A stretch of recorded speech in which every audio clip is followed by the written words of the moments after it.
Hi, everyone. Thank you so much for coming today. I'm really excited that you're all here. This program was a community effort, and I cannot wait to see where we can take it. This is the second time, and we have over 300 people registered. Wow, what an honor. We have people of all demographics, ages, and locations attending. Let's see, in like the SWE channel, there's people in over 14 different time zones. So that's pretty awesome. My name is Julia Lieberman. I am a computer science and math major at Santa Clara University. I am completing my 4th internship right now at Microsoft as a software engineer. And I thought this program would be helpful for everyone because interviewing is really scary, and this gives us a place to practice and help each other out, especially during such uncertain times. So today we are joined by Nicole Wardle, who has over 7 years of experience at big FANG companies. So she works in big tech, and she has been a mentor to me as well as a friend. And so I'm really excited to bring her in. Before we get started, I just have a few announcements. 1, the session will be recorded. 2, at the end, we'll have a feedback form. I'll post the link in the chat, but you can find it in the Zoom URL that you RSVP'd to. And yeah, with that said, I will hand it over to Nicole. Today's structure is going to be a little bit different than last sessions. So we're going to start with a presentation, and then we're going to go into actually conducting a live mock interview. And throughout the interview, Nicole will stop me at any point saying, all right, this is what you're doing well or what you're doing badly, and just point to those different things. So without further ado, Nicole, take it away. Yeah, so like Julia said, my name is Nicole Wardle. I have quite a bit of experience in big tech, but I also worked for smaller companies before that. Won't say how many years, I'll give my age away. But I will start by sharing a presentation where I'm just going to talk generally about, and how do I, oh, here. Oh, you have to enable me to share my screen, Julia.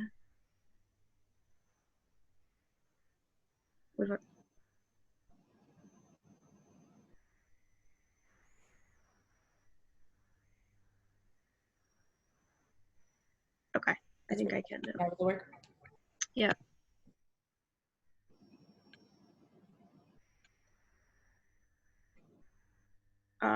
So I'm going to talk just through what so I'm currently a TPM. I'll start there. I was an engineer for probably about 6-ish years, then became an engineering manager, and I did that for a couple of years. Then I transitioned to be a TPM. So I'm going to try to talk about like a little bit about each of those things and what that looks like, just to give you a general idea of there's different things out there. So we'll go just quickly over what does an engineer do? I think most people probably know this, but you'll be solving technical coding problems on the job. You will be designing different solutions for big problems at your company. And you really have to work well with your other team members. And I think this is super important and something people don't stress. One leadership principle that I've seen at multiple companies now is called disagreeing and committing. So it's really great to share your opinions, your solutions, your coding, but at the same time, if you're sort of outruled in a situation, it's really important for an engineer to be okay implementing somebody else's solution. Always say what the risks are, talk about like why you disagreed, but at the end of the day, something that I think a lot of people make a mistake is they'll go off and kind of do their own solution, and I don't think that's what an engineer actually does. Engineers are team members, they're coding, they're designing solutions. So a lot of people ask me more though, like what does a TPM do? What is my job? So basically what I do is I help engineering teams define what their project's going to look like, help them stay organized and on schedule, execute on the plan, so make sure that all of the things we promised we were going to do in a time period are getting done. I write a lot of reports and documents. However, I do want to stress that a lot of the content will come from engineers. Like I'm there to help them produce good documents, fill in gaps, but I do expect my engineers to participate in those things. The biggest thing is managing your cross-functional relationships. So at especially large companies, you're going to work with 5, 6, 7, 8 teams, and it's really hard for engineers to keep track of all of that. So it's really important to be able to manage different teams and negotiate, right? So you can't just say, oh, my engineering team that I represent is the best. You want to like talk to the other TPMs, talk to the engineers, and come to a solution. That goes back to sort of that idea of disagreeing and committing. What we are not, which I think is really important, is we're not the team admins. So I do take notes, I do schedule meetings, but I also expect other people on the team to do that. So don't ever, if you become a TPM, don't ever let people just turn you into a note taker, because you do have a technical skill. You can add to design, you can help them. That's not what we're here to do. If you need a team admin, you can negotiate for one. My team has one. So, but let's we're really here to talk about interview process. This is a very typical step-by-step what happens. You'll do a phone screen with somebody. It's usually with a recruiter to just get a general idea of like what your technical skill is, and also some personality questions. Then you'll probably get some remote coding problems. Sometimes you do these on your own without anybody guiding you. Sometimes it'll be another phone screen. But really this is just about, can you code something? And it's usually a simpler problem than maybe what you're going to face in the interview. And then obviously now we're like on site, and we'll talk like more about on site, but you'll see behavioral questions, whiteboard coding questions, and software design questions. This is the same for an engineering and TPM interview. The only thing I would say is you probably won't exactly whiteboard code. You might talk about specific algorithms that you've used in projects, but you wouldn't expect to do what something like Julie and I are going to do later on. So yeah, I talked a little bit here too about the TPM interview process. Like I had said, you're probably not going to get a coding question. I do recommend you brush up on it just in case. In place of coding questions, you'll see program management questions. So how do you deal with challenges? How do you prioritize work? How do you actually form a project plan? And it doesn't have to be like a formal, hey, I used all the buzzwords that I would have learned if I have a program management degree. It's more about your thought process. So I wouldn't get too bogged down with learning various code buzzwords and things like that. But otherwise, it's a very similar process minus doing like a second phone screen. Okay, it is not all technical. I love this Dilbert cartoon because I love Dilbert, but like, don't go in there and feel like I'm the best at coding and I'm just going to show them that and that's all that matters. You have to show people that you are a person, that they want to work with you, and that you're going to be a good team player. So I actually stress this more even than technical skill, because you can learn on the job, but if you're just difficult to work with, that's a harder thing to coach. Here are my interview tips, not necessarily like anything a specific company has told me, but things I learned through college recruiting and things just I've learned through doing interviews. You do want to dress to impress. Take it up one level from what the company normally would do. Like most software companies, you're going to wear jeans and t-shirts, but I would not recommend wearing that to an interview. It can look sloppy, and even though we like to say people don't judge, it's just psychology, right? People will judge you by first appearance. Be honest. I think this is super important because it will also show you're going to be honest on the job. So if you don't know something or you didn't actually do something, don't lie about it, especially interns and like first level engineers. They're not going to expect you to be able to answer every single question they ask. A lot of things are going to be icing on the cake. So keep that in mind. Have your elevator pitch. That's the buzzword for it. Basically your 1 minute speech about you, your experience. If it goes beyond like 2 minutes, you're probably talking too long. So just a general, hey, here's my experience. Here's where I went to school. I've had this internship. I've been working for X number of years. Do research about your company. I think people say this a lot, but I can tell a lot based on what people ask me at the end of an interview. So if they actually want to be at this particular company, it'll show with those questions. Some great questions to ask are, ask the interviewer what they like about their job. Ask them what they hate about their job. Ask them about, hey, like I heard the company's leadership principles are X. How do you feel like they apply? All really good questions, but just anything you're interested in, don't be afraid to ask. It's even okay to ask about work-life balance if you do so in the right way, because you don't want to probably work for a company that you do 80 hours a week all of the time. You'll probably get exhausted really quickly. Also, obviously, practice your questions. We're doing that here today, but they're going to ask you very basic CS fundamentals. And I think sometimes, especially as you grow, this feels a little odd because you're like, hey, I haven't done this on the job in 5 years. But it is a good way to gauge your technical ability.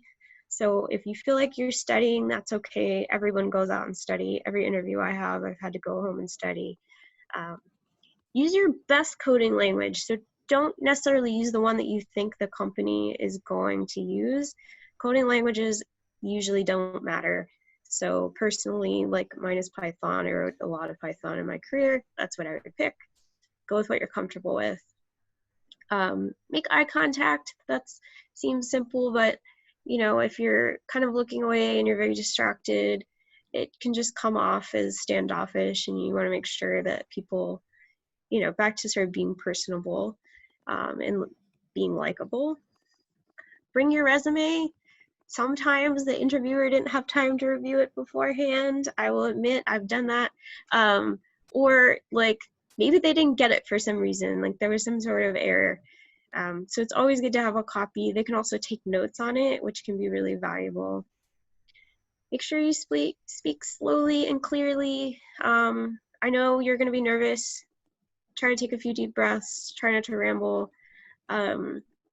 It's really easy to get in this, and interviewers also understand it. But if it feels like they're kind of like waving you down, asking you to stop, it's okay to slow down. You can ask for a break, especially on an on-site in between two interviews. They're going to be 4 or 5 hour long interviews. If you need to use the bathroom or you need a drink, it's okay to say so. And then finally, make sure you focus on what you have actually done. Talking about teamwork is really great, but they want to know your specific contributions. So try not to say we a lot unless it makes sense at the time. So you might say, we worked on this project and my piece of the project was this. That's what people are actually looking for. What you should not do. Don't have someone do your initial test. They will find out. I have had this happen to me multiple times where we send out a coding question to someone and they have someone else do it, and then they come on site and they don't even know what problem they answered, or they can't answer questions about it. It will come back and bite you later. Don't talk too much and forget to listen. So, listen to the question, even repeat the question back to make sure you understand it, and take a few deep breaths in between while you're talking. Don't be overly negative about life or a previous company or school. You can say what you didn't like about something, but if you only focus on the bad, that comes off as, the not personable that we talked about. Don't violate your NDAs. So this is actually super important. You don't want to give away a previous company or even your college's secrets. I know when I was in school, we actually also had an NDA for some classes. So just make sure you understand those. If you do feel a question is going to violate your NDA, just say so. Interviewers already know that. Try not to use a lot of predefined functions. So mention that say Python or Java or something has this function that can do X, but what they're really looking for is, can you write that algorithm? So usually what I would say is, here's how I would do it normally, but here's how that function kind of works. Don't write overly complex code. If they can't read it later in the day, it's just going to get confusing. So keep it simple. You can always iterate and optimize it later. So don't get too caught up in having the absolute best solution right now. Don't use a lot of buzzwords. This, for me, is actually kind of a big one because it just feels kind of fake. There are some buzzwords that actually make sense to use, like cross-functional, optimization and things like that. But if you go too far with it, it can really get really complicated really fast. Also, don't brag. You should try to speak about your experience in a factual way. Like, here's my strength and here's how I use it on the job. People don't want to hear, just a lot of fluff in that. So try to keep it to the facts about what you did. It is your chance to share the knowledge you have. Just try to do it in like a more personable way. And we've talked about that a lot throughout this already. I'm going to add some remote interview tips because we are all in shelter in place, and this is actually becoming clearer as we do interviews at my company. So it's especially important now that you speak slowly and clearly. There might be a delay in what you're saying. The interviewer's internet connection might not be very good that day. So just keep that in mind. So along the same lines, don't forget to breathe, pause, let them ask you a question, ask them a question.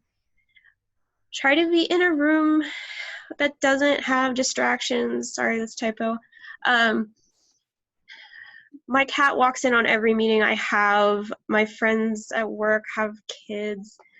You're going to see that, but do your best to be in a place that's quiet, because I think that'll also lower your anxiety. If you are always worried about, your kid running through, or your little brother or sister, or your mom and dad, or whatever it is, you will get distracted.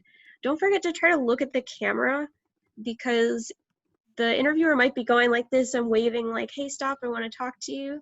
And you're not going to see it. So try to focus as much as you can on the camera. Don't ignore body language. Like I said, if somebody's like wailing or like, hey, I want to talk, make sure you're actually like tuning into that. Try to have a good internet connection. Don't check your phone, right?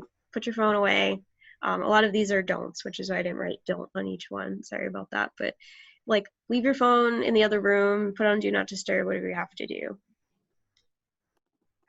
Okay, so I have some general technical interview tips. I think I talked more about personality things, but the technical part is important too. Ask your questions before starting. Don't just jump in.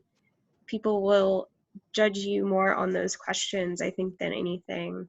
Talk through your thought process. That shows good teamwork. That shows that you care about what the interviewer is thinking about your thought process. I think the best thing to do is code the best thing you can think of right now and optimize later. It's a good way to also talk through your thought process. So it's like, here's a brute force way that I would do it. And then as you're doing that, you'll probably start to think of better ways and you'll be able to edit it later. Stop and ask questions if you get stuck, or simply say like, I don't know. Often interviewers have multiple questions and are willing to change to a different question that maybe you're more comfortable with. Because honestly, they can ask you anything and maybe they'll ask you the one thing you forget that day. And I wouldn't personally necessarily judge someone on that. So like, after all of that is done, you're probably going to be nervous and stressed out, but you did well, right? You have the knowledge, you have the degree, and be confident in that. But some advice I would give is send a thank you note to your recruiter. Just, hey, thanks everybody for their time. It was really great to learn about your company, and I look forward to hearing from you. Don't be afraid to follow up after 5 business days-ish if you don't hear back from them, especially if they promised you a specific timeline. Recruiters get busy, companies get busy, especially during the remote from work. So it's really great and it also shows that, hey, I really want this job and I'm still interested. And finally, if you don't get the job, don't worry. You had great practice. You can apply again after a grace period. Usually it's about a year or so, but if that was your dream job, that doesn't mean you're never going to get it. And don't take it personally. it's really about business, and it's, do they, are you going to succeed here? Okay, so here's like how generally the interview decision works, like how I think about a candidate after. So this is not like sanctioned by anybody in particular. This is just my personal thought process. You're gonna have multiple interviewers, so if you messed up with one person, it's okay. That happens to almost everybody. You probably won't have a perfect 5 or 6 interviews in a single day. I ask myself, does this candidate have the skills for the job that we're asking them to do? That is the fundamental question. This ranges, for me, it's very much, again, about thought process. Did they show a technical skill? I also ask myself, did that candidate have their best day? Did they seem really nervous? Did they seem like something was distracting them? I'm okay with that, right? And I can start to gauge that as I've done more and more interviews of, hey, I think that person really had the technical ability. They looked really nervous. Can we follow up again with them on this topic? Because I think they could do better. And that can happen in a company depending on the company you're applying for.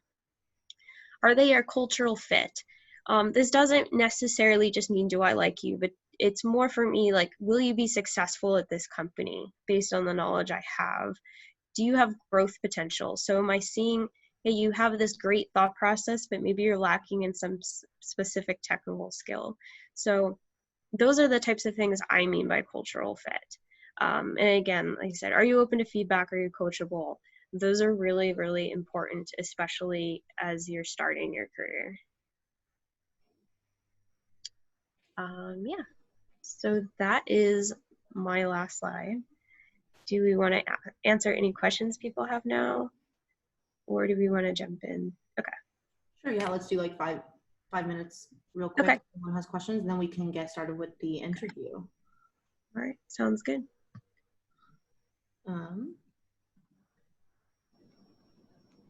right, now people are allowed to unmute themselves. If anyone has a question right now, go ahead and ask, otherwise we'll move forward. Best way of negotiating during an interview? Do you mean, I'm not sure I understand what you're negotiating.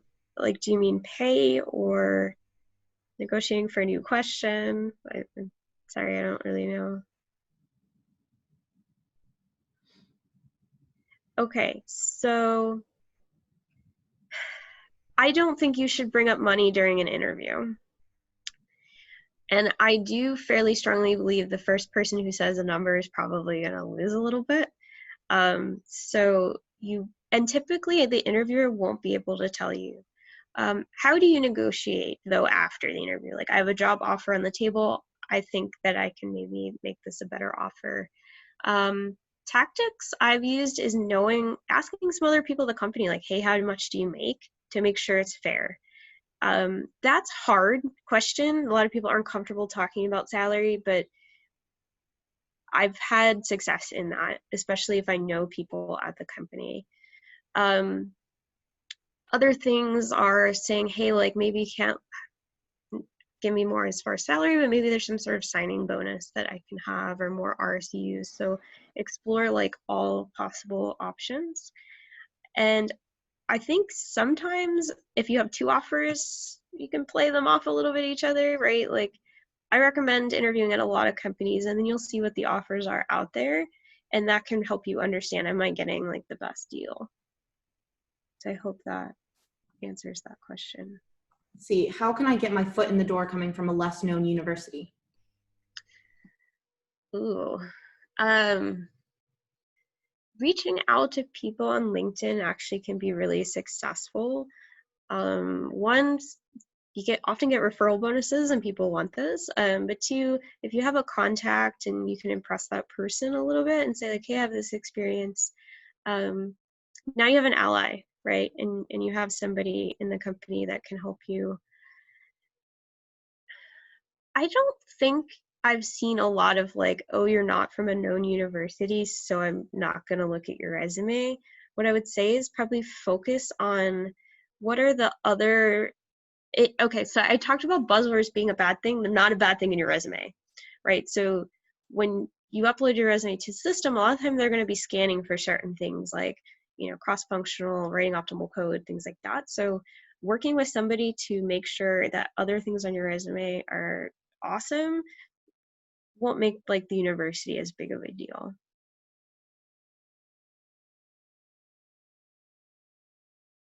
Okay. And why don't we do one more right now? What are some good questions to ask during an interview, or like maybe at the end about the company or something? At the end of an interview, I always ask, what do you love about the company and what do you hate about the company? I also ask about work-life balance, because honestly, it's important to me, especially as I've gotten older. I don't think generally people will judge you for that question. I ask about the team's culture. So, hey, like, what hours do you guys hold? What do you, maybe they do for fun after work? Just like showing an interest in the team, I think can really help as well.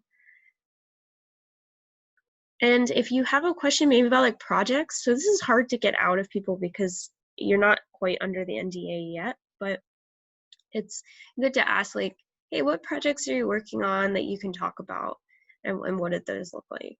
Because again, I think that shows a lot of interest in the company. Cool. And then let's do one more question. Should you always mention the brute force solution to a problem, or just start talking about the best solution you can come up with? I think you should start with the best you can come up with. The reason I kind of recommend thinking about the brute force one is just like, I think that'll help you get it started, right? If you're just like, oh my God, I have no idea where to start, that's a great place to start. But if you know a better solution right away, go for it. Just again, try not to use, a predefined function that, hey, it's just going to do all the work for me. That's not what they're looking for. They want to see the actual algorithm written out. Cool. Okay, we can go over some of the other questions towards the end, but Okay. why don't we get started with the interview? Everyone's ready. I'm ready. You're ready. All right, let's do it. All right. Hi, I'm Julia. Nice to meet you. Thank you for sitting down with me to interview me today. Yeah, I'm happy that you're here.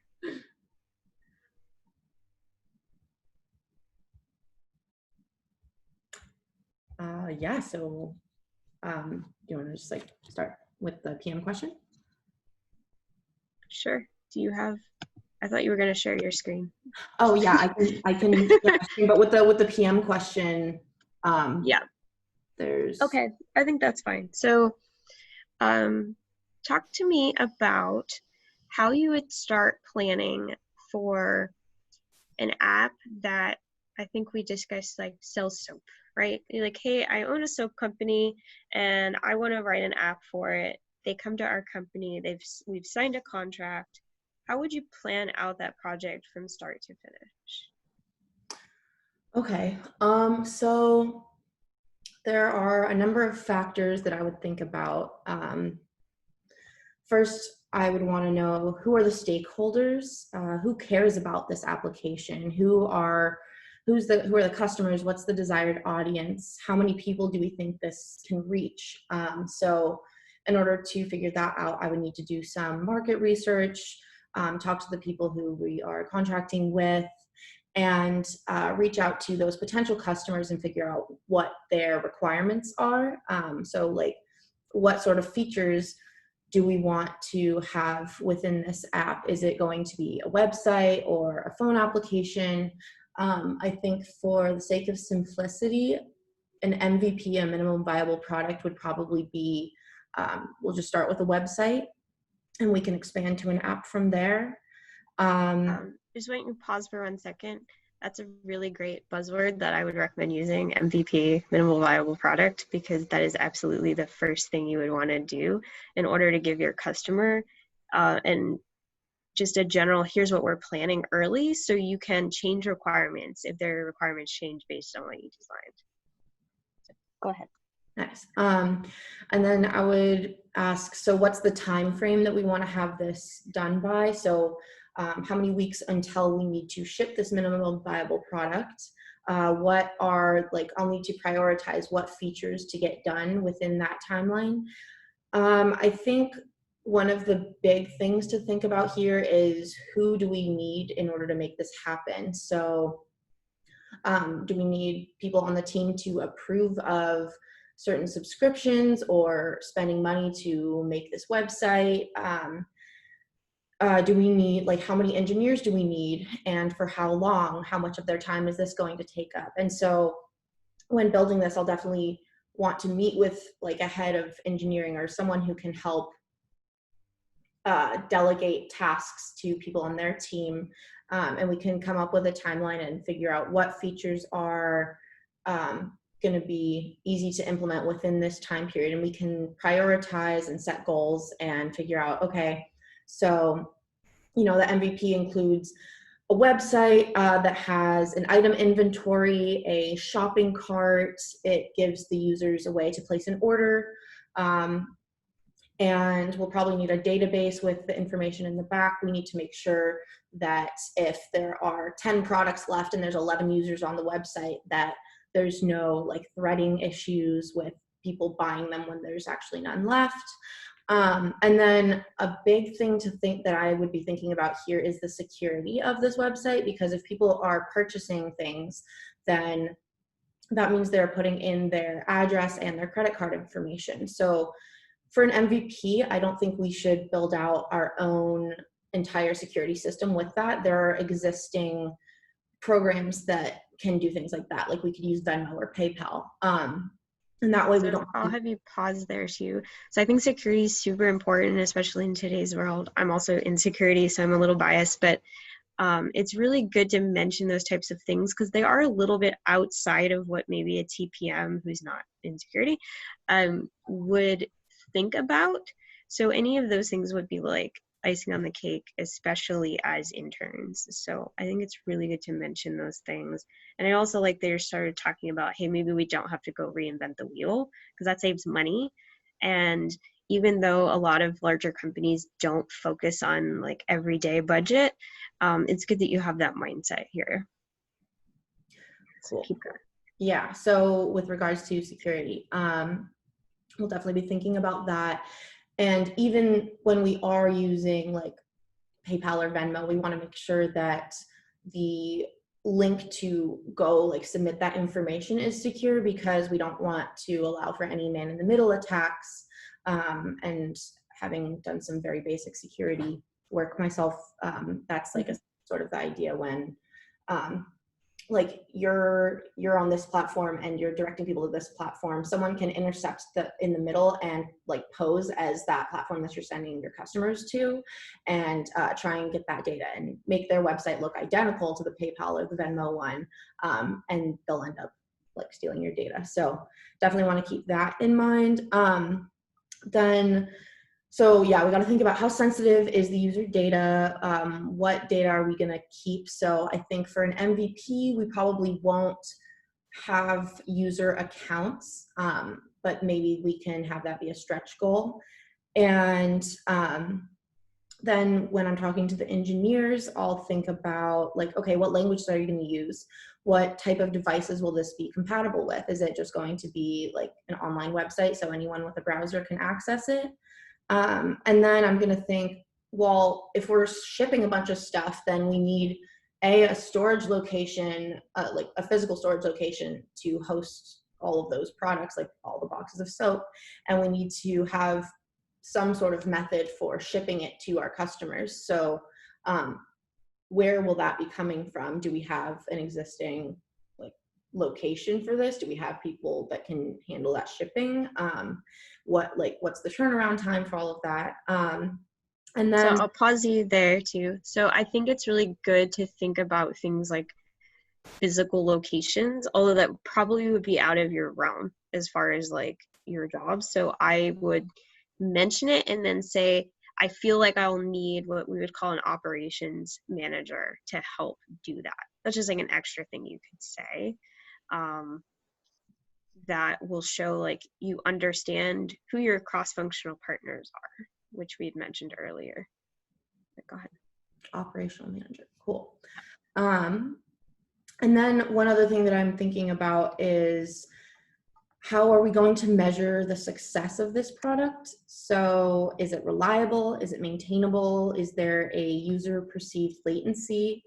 Maybe we'll plan some user studies and integrate their feedback, and like we should try and come up with both deployment and release schedules, especially regarding our stretch goals. So deployment, getting it out there to begin with, and then are we going to be releasing updates to this product? What's the timeline for that? So yeah, those are sort of everything I'm thinking about. One other thing to always keep in mind is, you know, if you have a set of features and you're planning to ship it by a certain date, and then all of a sudden something happens and your engineers or some piece of your team comes back and says, hey, we can't actually do this. We need longer to get all of this, all these features done. Well, I've promised the customer that they would have this by this date. So now I'm going to need to go back and talk to them, see if there's any negotiating that can happen there. And I'm going to have to talk to the engineers and see if we can reprioritize. Maybe there are certain features that we can cut in order to meet the release date. But then one other thing is, like, it doesn't make sense to add more resources. Like if you know, 10 engineers can't get this done in time, should we bring 2 more on so that we can meet that date? Well, does that make sense? Because sometimes throwing more people at the problem won't actually solve it. I think that last point is really great, and it's something people often make a mistake on in a project. Like, if I throw more people at the problem, it'll be on time. That can actually delay it further, because now you're trying to get people up to speed, and maybe they'll mess something up, and it really is not usually the solution. I think other things you could talk about are like your risk mitigations. So identifying, like, what is the risk to the schedule? You talked about that there might be, but how would you predict that? That's really hard to do. Usually one thing I actually say is engineers aren't great at estimating their time. So I always like to add like buffer time, right? So if an engineer tells me a week, I assume 2. And that will help with your project plan timeline, and can you actually promise it to a customer? Do you usually double the time, or like how much would you give? Like I almost always double the time. Okay.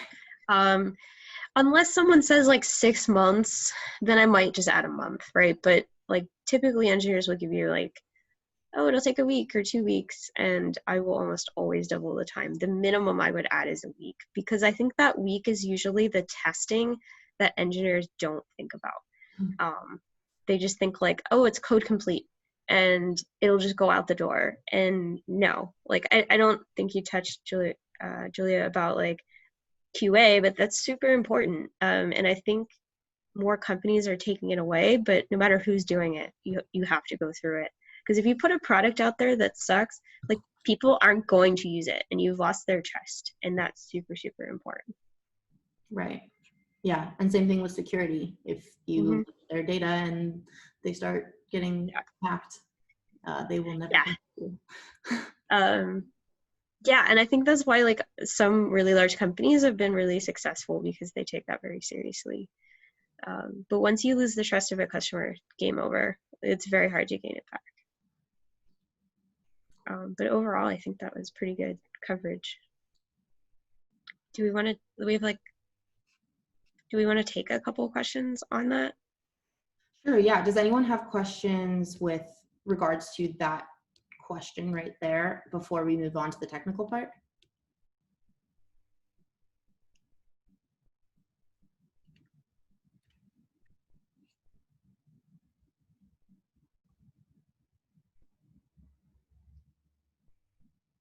It doesn't look like it, and that's okay. Sweet. We can move on. Oh, how in depth would you get about the website / app features? That's actually a good question, and something I was kind of thinking about while you were talking. I probably wouldn't get a ton into depth. I would probably say here's like some features I think would be important, and then maybe go into one of them a little bit in depth. Usually the one I'm most comfortable with on a technical side. So personally, that would probably be the database. I would talk more about what that database would look like and what I think is important. But if you try to go into every feature, you will never actually get through it. So I would focus on one, maybe two. Okay. And then how do you do budgeting for an app-related project, both of time and resources? Usually what I'll do is think about who do I currently have. So in a workplace, you'll probably have at least a couple engineers assigned to the project. And I talk to them a lot about how much time do they believe this is going to take. And I also talk to them about, hey, if we gave you another person, could we get it out faster? And I do think engineers are good at helping you with that. And it's important to let them tell you how long it's going to take. Giving a tight deadline kind of makes people nervous, and you'll get a lot more response if you include them in that. As far as like if we looked at just money, I that's not my area of expertise at all, but I would talk to, like, you have a finance department, right, of, hey, how much are you willing to spend on this? What does our contract say? Usually would negotiate a contract. I hope that answers that question. And then one last question, what are aspects that candidates tend to overlook for PM interviews? Yeah, that's a really good question. I think people don't think about the issues you're going to have with relationships on the team. And they aren't willing to admit failure points. I think those are the two big things. So like I was talking about risk, that's something we're looking for, because that's a big part of your job to call those things out. Also, if you have a team that doesn't get along, I've faced that, and that's a big part of my job too, is just managing those relationships. And it can get really complicated. So if you have an example of working with a difficult person, sort of work that into it. Or if you have an example of a project that went horribly wrong, use that in your favor here. Because I think if you learn from your failures and you show you've learned from it, that's pretty much the best method. Would it be better to bring up a time where you learned from your mistakes, or a time where you just like handled the situation well, if you had to choose one? I mean, if I had to choose one, I would want to say I handled something well, just because it makes me look better.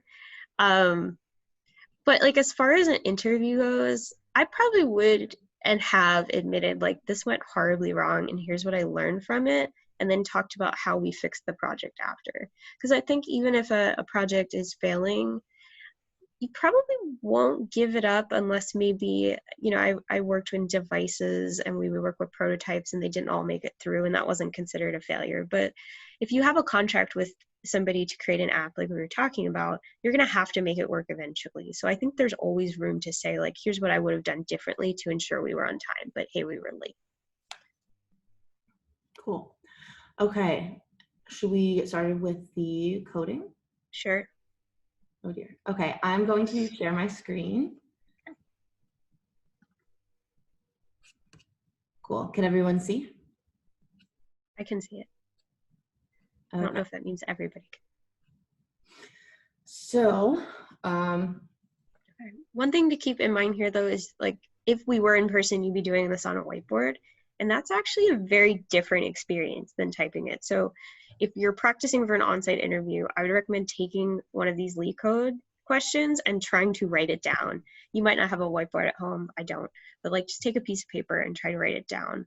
And don't also be afraid on a whiteboard to do some shorthand, right? You probably will type more here, but if you just say, like, you know, variable X or something, people are usually okay with that because it takes too long to write. right. But Okay. Okay, so I'm gonna write in C++ because that's the language I'm most comfortable with. I regret that a little bit because C++ has a lot of little intricacies that are hard to keep track of, but it's what I've taken most of my classes in, so it's what I'd feel most comfortable with. I think for future interviews, I might prefer to use Python if I get a little bit more familiar with that, but for now, Yeah. this is what I'll start with. I mean, and I definitely recommend Python because, again, like all that shorthand stuff you can get away with pretty easily and still have like syntax.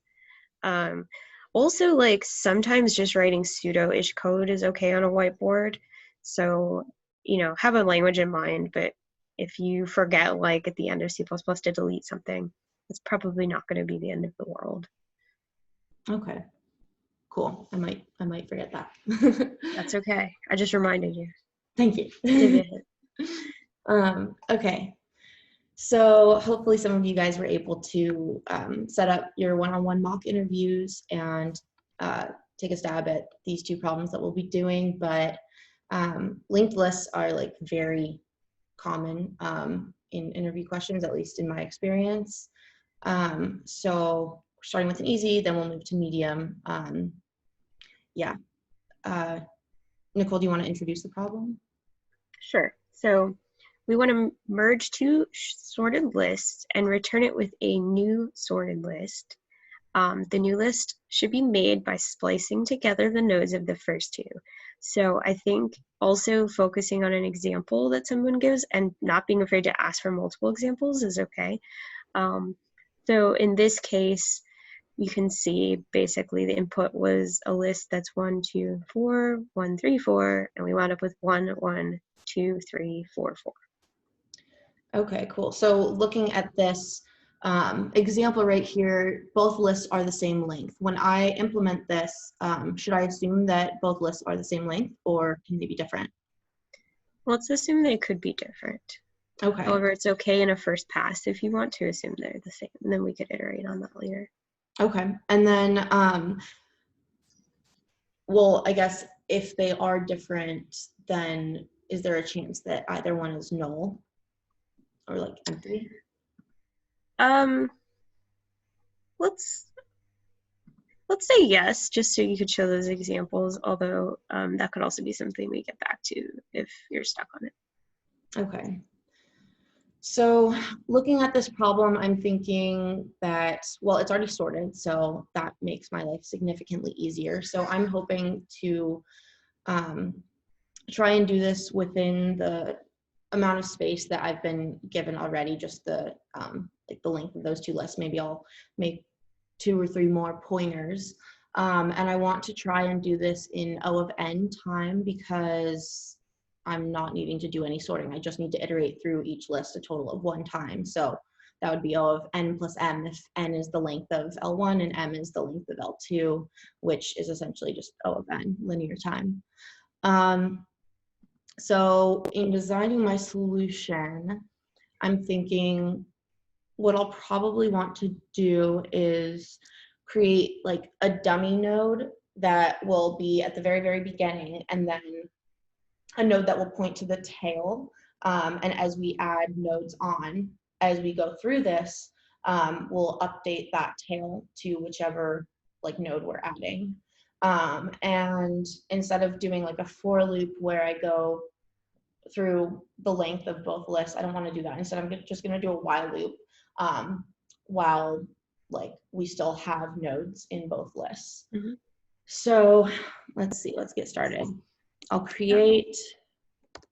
So I'll just pause you in that, like, talking about what you're going to do first is really important, and all of the questions you asked in the beginning are really important. Even if, like I was saying, like, oh, hey, that's important, but if you'll get stuck on that, let's move on. At least you know, like, what are the expectations. Okay, yeah. Yeah, and at the moment, I can't really think of more questions to ask, but. No, I think those are all the questions I probably would have asked. But you might think of them as you go, and don't be afraid to stop and ask a question. Okay, cool. So we'll start by just creating a dummy node. I think this is the same as like just doing like a list node dummy equals new list node. We'll just value to 0, and then why is this spacing thing happening? That bothers me. That won't happen on a whiteboard, but now It will not. I'll create like a tail, and I'll point it at the address of dummy for now. And now I'm going to loop through these these two linked lists with a while loop. So I'll do while L1, and I could say like equals equals null here, but that's just the same as doing while L1 and L2. And then I'm going to check if L1's value is less than or equal to L2's value. Then I'm going to point the current tail at that value, like its next node. And then I'm going to increment L1 because that's the one that we just grabbed from. And then I'll do the same thing for the other side, else.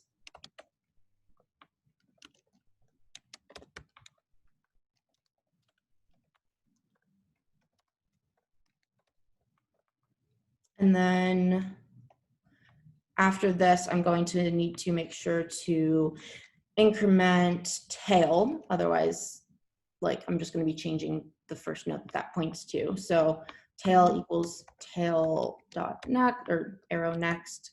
And then at the very end here, I can just return dummy dot next, not dummy arrow next, because like with this one, I didn't use this pointer, and this one I did. So with C++, you would do it that way. But this solution right here, I believe would make it so that, let's see,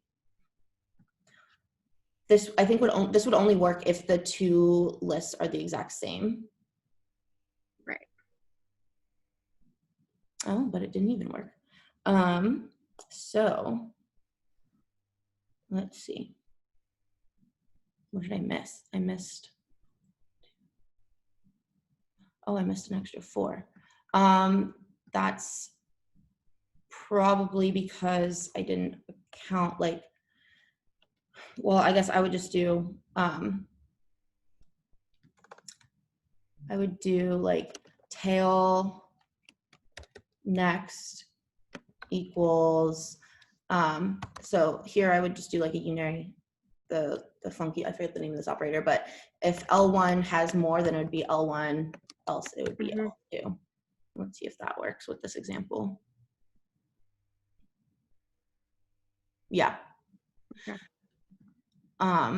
Should I iterate now and say that the list might be different lengths? Yeah, so how would you handle it if they were different lengths? Okay, so I would essentially do, I mean, I think this actually would solve that entire issue. But I have found that, I mean, this is such a small program that it doesn't make that big of a difference. But using this operator tends to eat up more time, more runtime. So instead of doing that, I might just do like while L1, and then here I would do like the same thing that I did before.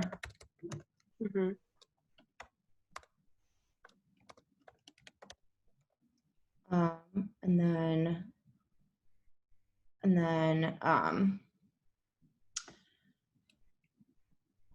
I think I still need to increment this just so that it goes through this whole while loop. And then I would do the same exact thing for L2.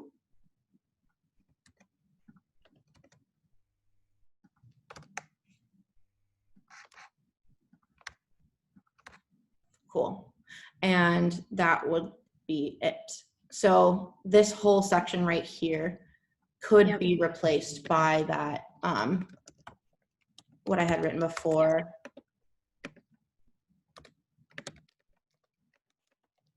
But let's just look real quick at this. Let's make sure that it works. This I probably wouldn't be able to do in a actual. Yeah, in the code interview, you wouldn't actually be able to test if it works, but we're lucky here. Oh, wow, that was super fast. Let's see what happens real quick, just for the sake of learning, if I instead use that one right here.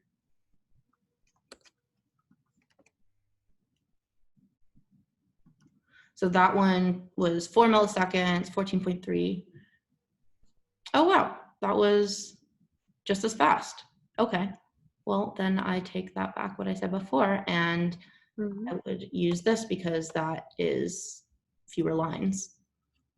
So yeah, this will be running in of n plus m, Mm-hmm. although actually no, it'll just be running in essentially, if you're doing the omega, it would be like 2 times the smaller one plus 1, Mm-hmm. because this line right here just says like, okay, if well, why don't we walk through an example? Yeah, I think that'll be good. Let's take an example where we have 2 lists that are different lengths. So we'll have L1 equals, we can do the example below for that, and then L2 equals, let's say like 1, 3, 5, 7, or no, that's kind of long. Let's just do that. Okay, so while both of them are true, okay, they're both true, L1's value right now is 1, and that is less than or equal to L2's value, which is also 1, so that's true. So now tail is going to point at, it's going to be like, our current list is going to look like this from L1, and then we're going to increment L1, so now L1's looking at this. And then we're going to increment tail, so now our tail is pointing at this 1 instead of at the 0, the dummy node. And then, okay, we're going back to this while loop, while both L1 and L2. Okay, those are both still true. Now we're looking at the value of L1 and L2 again, but L1's 2, so that is greater than this, so this else statement will run. We're going to say tails next is this 1 from L2. And then we'll increment L2 and tail. And now we're going to go back through and we're going to see they are both L1 and L2 are true. So now this value 2 is less than this 3. So we're going to point at that. And then here we'll say L1 is L1.next, so that means now L1 is pointing at null. And we'll increment tail, so now tail is this guy. And then when we go back to do this while statement, well, L1's no longer true, so we're going to exit that. So now we're going to hit this statement right here, and right now our list looks like 0, 1, 1, 2. So we're going to say tail's next element is, if L1 is true, it'll be L1, but L1 is false because L1 is now pointing to a null, but L2 does still exist, so it'll do that. And even if L2 didn't have anything else in it, this would still be fine because we would be pointing to a null item, which is acceptable. So now it's just going to end up doing this from L2, and then 5 from L2, and then essentially null. And yeah. Yeah, so I think it's really good that we just walked through an example that's almost certainly going to be asked because we can't just run the code. It'll also help you like talk through what your thought process was even more, and show that it does work. This solution does work. We already showed that, but if say like we ran into an issue, I would ask somebody like, how would you change it in order to account for that particular use case that we've shown isn't correct? I wouldn't necessarily be upset like if someone missed a use case, right? Like it's going to happen to you. So if it does happen to you, I wouldn't panic. I would just start to think about that use case and how you might fix it. Other things, follow-up questions might be like, how would you optimize this? I think this is fairly optimized. So that's not really an issue here. But yeah, as you can see, the statistics It's pretty fast. It's pretty optimized. So I wouldn't go further with that. The operator we use at the end, that's sort of fancy.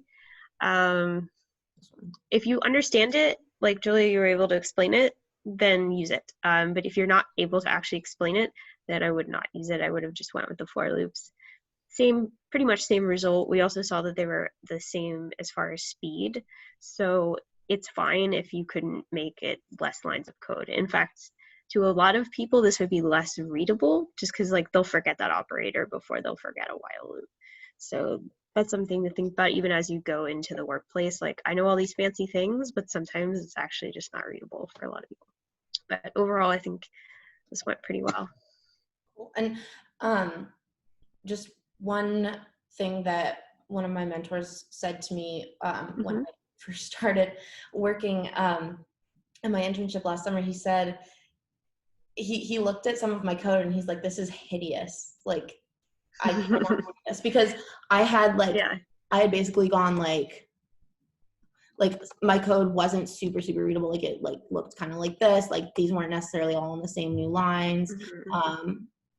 Like the tabs weren't all perfect. And if you look at this now, like this is so much less readable than it was before. Even if I go like that, like that's a little better, but that's still hard to read. So he said, always like separate code by like the different like sections. So here I'm like setting up values, and then here I'm doing like I'm running this while loop, so I put a space between those and I make sure that my brackets are all lined up.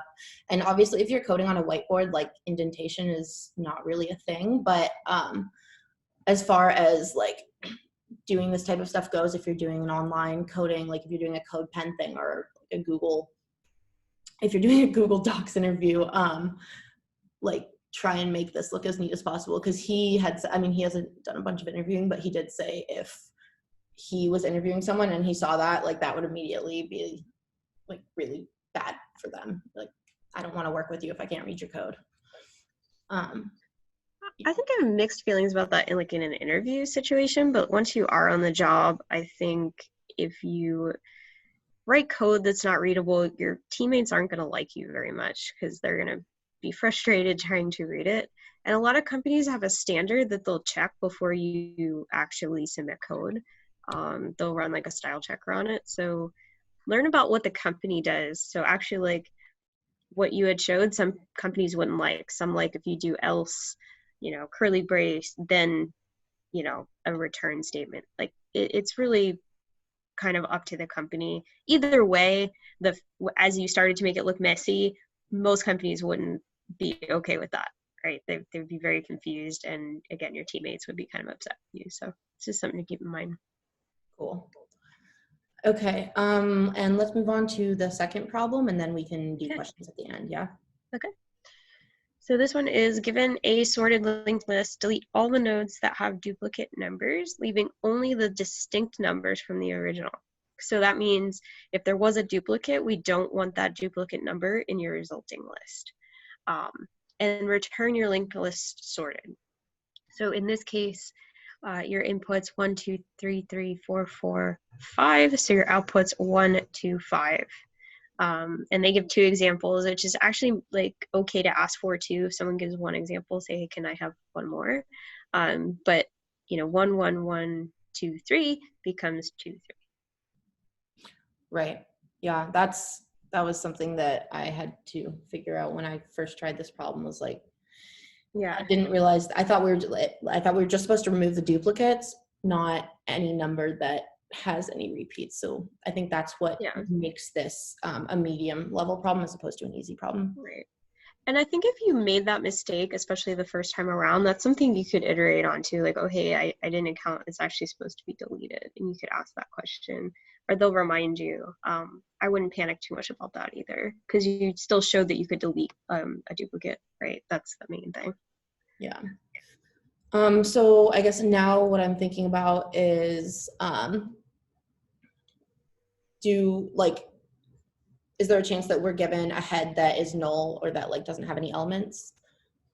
Yeah. let's say that it could be null. And what would we do if, like, let's say we're given a list that's just 1, 1, 1? In that case, it would be empty, right? Because you had to remove all of the duplicates. But that's actually a really good question for like an initial condition. Okay. So then I'm thinking base cases. I'm thinking the easiest way to do this would be recursively. So I'm going to start with the base cases of if I only have, like, if I have 0 or just 1 elements. So if I don't have head or I don't have head next, I'll just return head. And then, oops, oh, I hate the spacing. Okay, then I'll keep track of my current value, which will just be head's value. And now we know that head has a value, otherwise it would have returned in that statement. And then I'll set up one extra pointer to look at whatever is coming next. And then what I'll do, okay, I'm just gonna give these two an extra space. Now what I'm thinking is I'll do, like, while the current, okay, sorry, I'm just like trying to think through my thoughts. Okay. And it's okay to ask for a second to think. Yes, may I have a second to think?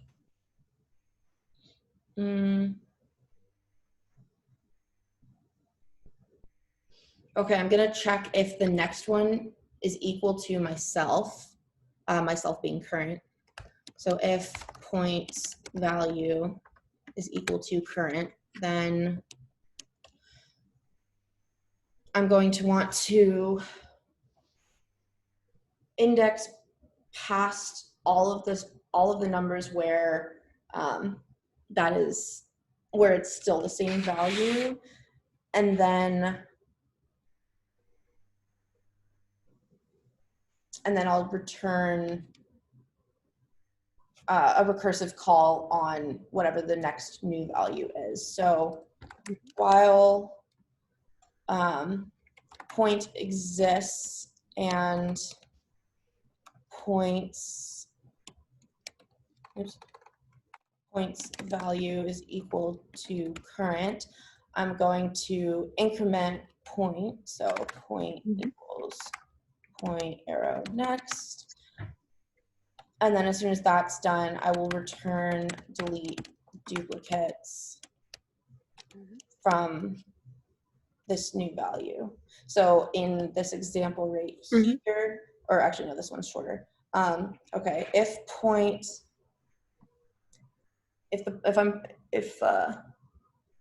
okay, so current is 1 and point's value is also 1, but it's the next one. Then while point exists and point's value is equal to current, which is 1, then we'll increment, so that'll take us to this next one, and it'll increment until point is pointing at this 2.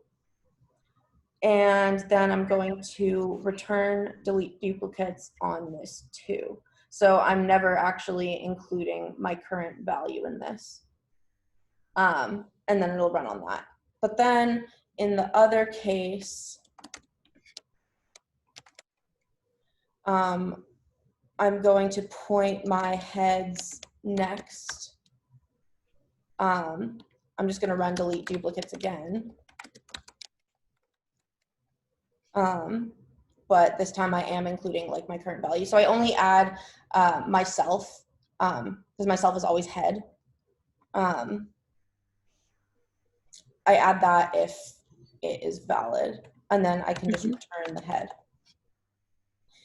So I think this is all that I would need to write here, but let's walk through an example to make sure that I didn't totally screw this up. Let's start with just a simple example of, let's just do like 0, 1. Okay, that's not true. So current is going to be 0 and point is going to point at 1. If this value is equal to this, nope. Okay. Otherwise, head.next is going to run delete duplicates on the list starting at 1. So then we go back and we start this again. Okay, if not head, that's not true, but head.next no longer exists because our list only has 1 item in it. So we're going to return this head. And so then when we get back to our first iteration, we're pointing this next to the number 1, and we'll return that. So that should work. Okay, now let's try an example where we have 2 1s. So this is 1 and this is 1. Okay, this is true. So now while point and point's value are current, we're going to increment point. So right now, point is pointing to the 1 just ahead of the second one after we run this 1 time. So now point is null. So when we go back through this while loop, it won't be able to run again because point is no longer true. And then we'll return delete duplicates on point, and point is null. So we go back into here at the beginning, and our head is null. So if not head, just return head. So that returns the null. And in the iteration, in the first iteration where we do this return, that will be null as well. So I believe that this should work. Let's give it a shot. Et voila. And let's see. It worked. Aha. Okay, so my metrics are okay. I'm not sure exactly how I would improve this. Nicole, do you have any feedback right away? I mean, I think this is a really good solution. I think it's probably one of the more optimized solutions, right? Using recursion, it's good to show that you understand that concept.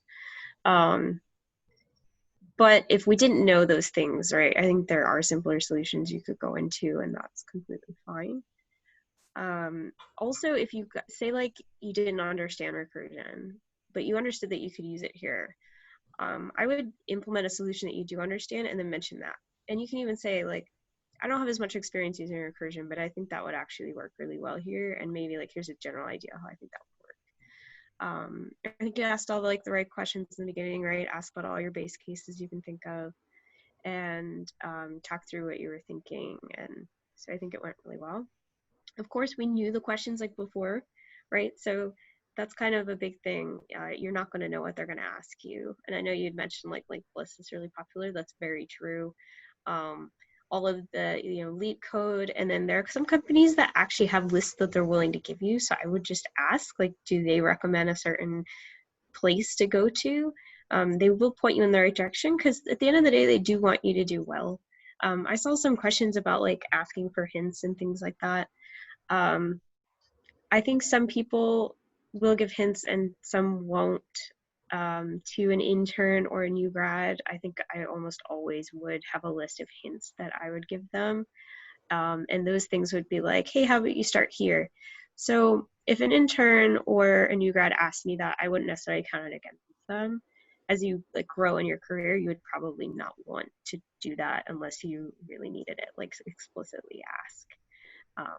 But maybe ask like, about recursion, right? So like say, hey, are you expecting that here? Or maybe we can go with a simpler solution, things like that. And you might get hints from that, right? Yeah. I'm thinking if I were to try and do this iteratively, God, I would probably create like 3 pointers and it would look really, really ugly. Yeah. Had I not been able to do any type of preparation whatsoever for this question, that might have been my first instinct. But I know that then I would have struggled with figuring out how to not include like my current node if it is duplicated. Like I could get rid of the duplicates, but getting rid of that first one would be hard. Yeah. And then when I'm just looking at this and I'm thinking, what's the runtime of this? Well, I know I'm going to have maximum n extra calls to delete duplicates because if I'm starting with my head, and the whole list is n long. I'm going to do n-1 calls for each of the remaining items, and then I'll end up doing one more call for like the null node that comes at the very end. And that is if there are no duplicates in the whole list. And within each call to that delete duplicates, I'm not doing any for loops. I do have this while loop, but that would just end up decreasing the number of calls to delete duplicates. So there's no like big additional runtime costs here. So I would say this runs in linear time. Yep. Looks good. And that's really important to talk about. People really care about the big, the big O notation. They want to know, how long does this take? I don't know if I focus on that as much just personally, but I think most interviewers, especially interns out of college, they're going to focus on that a lot. Cool. Okay, so now we have 10 minutes left. I think this is a great point for people to ask any questions.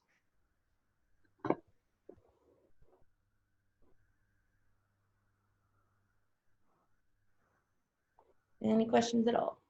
I mean, there were some we didn't get to. We could scroll back. Oh, that was a new one. Oh, yeah, that's true. Let's see. Do interviewers care about space complexity? How frequently you're using it? I didn't. First time I found out about design patterns, I started using them everywhere. Well, I think we're having some trouble hearing you. Do you think maybe you could type your question into the chat?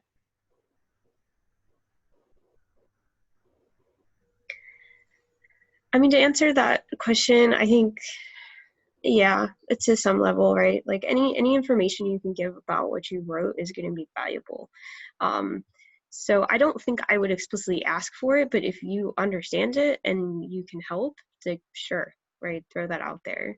The more you can give about what you did, even if it's not like the perfect technical solution, the better, because they're going to know that you're thinking about what you did as opposed to just putting an answer up that you memorized, right? Also, I'm seeing that people are starting to leave the meeting. So whenever you go, please fill out this feedback form so that we can make these events better. Because I know today's session was fairly different than the one that we did 2 weeks ago. So I'd love to get your guys' feedback on what you liked better, what parts you thought were better or worse. Okay. Do you have any tips for cold messaging people on LinkedIn for referrals? I think one, expect them to maybe not answer. So I'm particularly bad at this, I will admit, because I get quite a few messages and LinkedIn's not something I keep up as much. So I would reach out to multiple people if it's a company you're really interested in. Targeting recruiters is really good too. It's good if a manager has, sometimes they'll say like, we are hiring, they're going to be more active looking too. So like pick the people that you are interested in talking to fairly carefully, like look for managers, again, look for recruiters, look for people who have maybe been at the company a little longer. I think they're kind of more likely to engage with you as well. This was a great question from Brianna. Number one thing to focus on when preparing, in your opinion?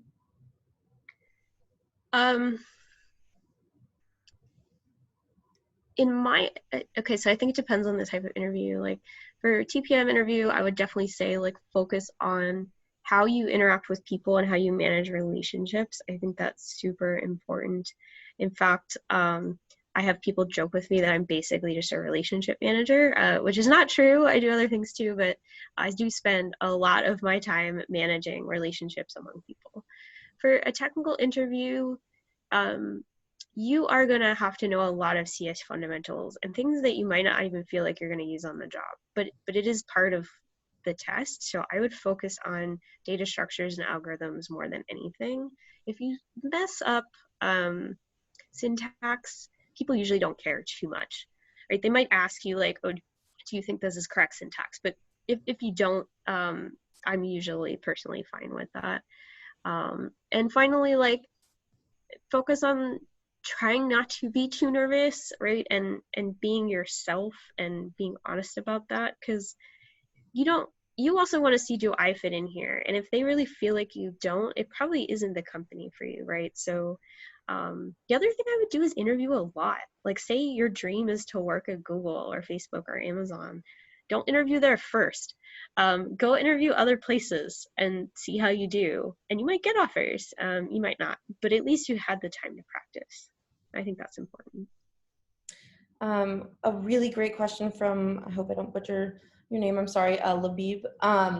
Best way of showing growth potential / that I am teachable? Yeah, that's a really, really good question. I would talk a lot about times where maybe you went to learn something you didn't know. A lot of places will look for, hey, I went above and beyond. So maybe you did a project at school that, didn't require a design document, but you went and tried to write one just because you were curious about what that would look like. Showing that you're willing to learn, showing that you're curious is one really good way. Also talking about a time maybe you got some feedback that you didn't agree with, but you still went home and thought about it, and you still thought, like, okay, maybe I wasn't trying to be that way, but reflecting on how could I do better to not come off that way.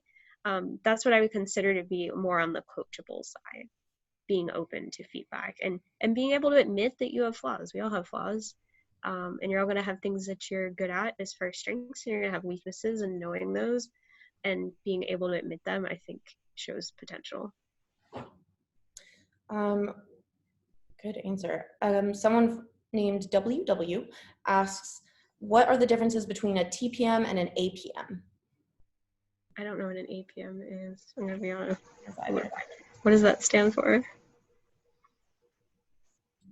Okay, let's skip it. If you'd like to tell me what that stands for, I'm more than happy to. Associate Program Manager.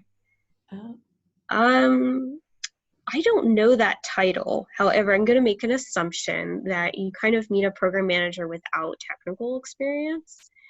I think the major difference is you won't be asked about like a software design question. You'd probably be asked just a more generic type of project question.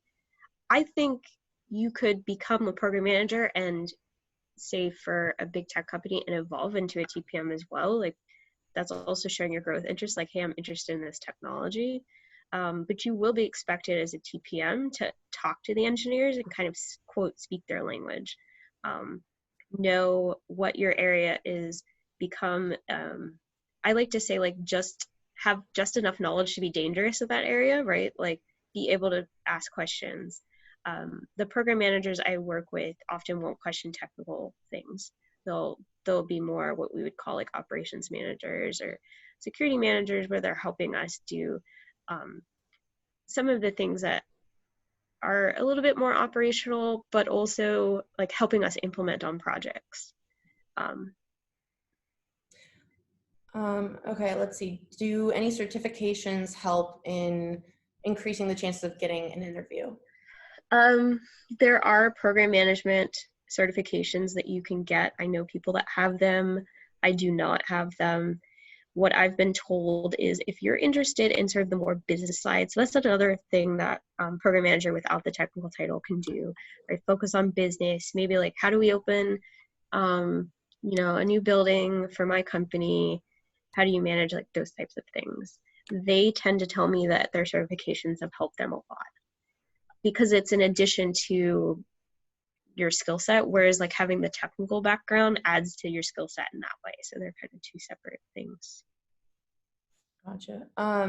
One person asked, I really liked this question, from Eli, what's a good way to wrap up the interview? I think a lot of that the interviewer will do.